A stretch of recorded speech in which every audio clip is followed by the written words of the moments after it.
Yo mga par, kamusta? Another day, another video na naman tayo today. So, samahan niyo ako, papakita ko sa inyo, mag-unboxing tayo para sa ating mga alaga. Okay, let's go! So, ayun par, nagkamali ako dyan par, kaya ulitin natin ating video. What's up mga par? Okay, let's go! Pero bukas ko na yan.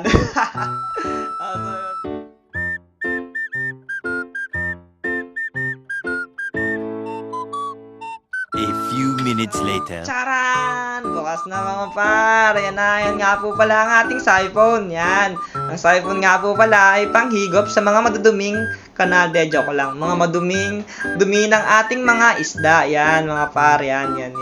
O, diba? Pero hindi ko talaga alam gamitin yan ng una.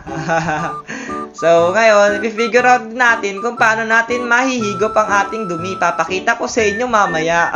Dumi ng isda. Okay? Ayan mga par, yan. Excited ako niya mga par. Ayun nga, ito ang ating pagkain ng flower horn. Ang tawag ko dito, dati ay cancer. Cancer na isda. Ito naman mga par, ang pagkain ng ating goldfish na hikari. Yan, para sa ating goldfish. Ito naman mga par, ito ay PO1 para sa ating glow tetra, angelfish at guppy. Yan mga par. So yun mga par, bumili na rin ako ng airstone para sa ating tank. At bumili na rin ako ng filter foam, yan, para sa ating goldfish din, goldfish tank, yan mga par. Para naman okay sila mga par. Comment nyo lang kung ano pang magandang gawin para sa ating aquarium mga par. Sa mga matagal na nag-aalaga dyan par, comment lang kayo. So ngayon mga par, nag-acclimate ako ng ating goldfish. Pililipat na sila at itatry ko na rin ang ating siphon na binili. Mga par, ang bonax ko dito, hindi ko talaga alam kung paano gamitin to. Tignan nyo kung anong ginawa ko. Par, ginamit ko yung pinaka-tip bilang pang sup-sup sa dumi ng flower horn. Ayan o, tapos babalik pa, oink. Mga par, ang bonax ko. Pero kabalik na rin pala yung par, dun sa kabila mo ang panghigop. Para mahigop niya lahat ng dumi at dire-diretso lang tubig yung lalabas. Ayan, pagpasensyahan nyo na ako. Kasi first time ko, par. Ayan. Pero nakakuha rin ako ng iba. Okay mga par, pagpasensyahan nyo na par.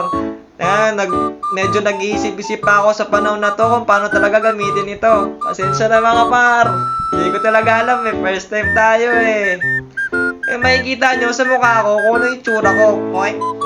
So mga par, ito yung pinanggalingan ng goldfish. Nainis ako kaya nagdilig na lang ako. Diniligan ko yung kakao kong tanim. Yan mga par. Kasi sobrang init dito sa amin. Yan. Diniligan ko na lang yung mga yung par. Habang inaantay ko i-acclimate ang ating goldfish. Kasi lilipat ko na sila sa 50-gallon tank. Pakita ko rin sa inyo ang kabonaksan na ginawa ko. Kasi sa totoo lang, hindi ko talaga alam kung paano gagawin ito. Ilang beses ko to inulit mga par. Ayan o, bakit gano'n? Nagtataka ako. Ilang beses ko nilubog pero lumulutang pa rin siya samantalang yung isa lumubog na.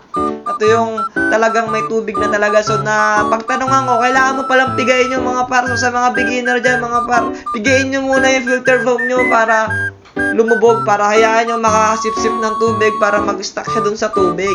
Okay mga par, kasi ako, lesson learned na sa akin kasi first time ko.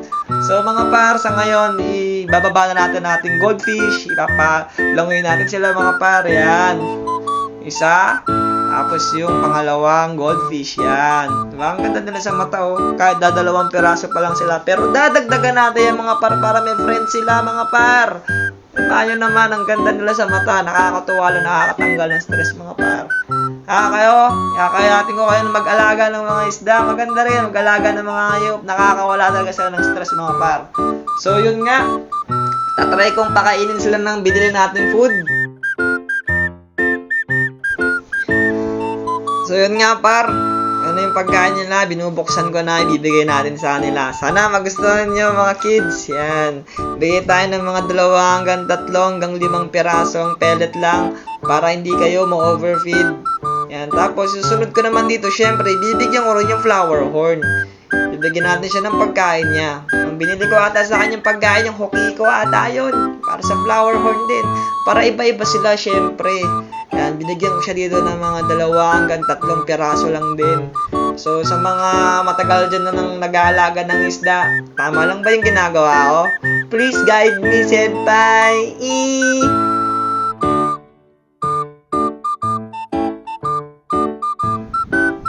Aba, syempre, hindi magpapahuli ang ating Glow Tetra, Guppy, at ang ating Angelfish.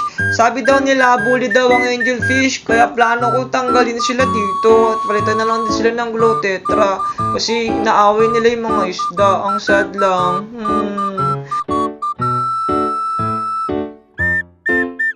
So, papakita ko naman sa inyo kung ano yung tsura nila. Ayan sila, yung ating goldfish.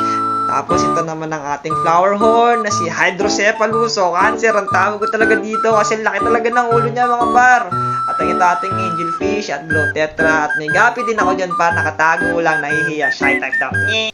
So kung nakaabot ka ngayon sa video na to par, salamat. Hanggang sa muli. Paalam!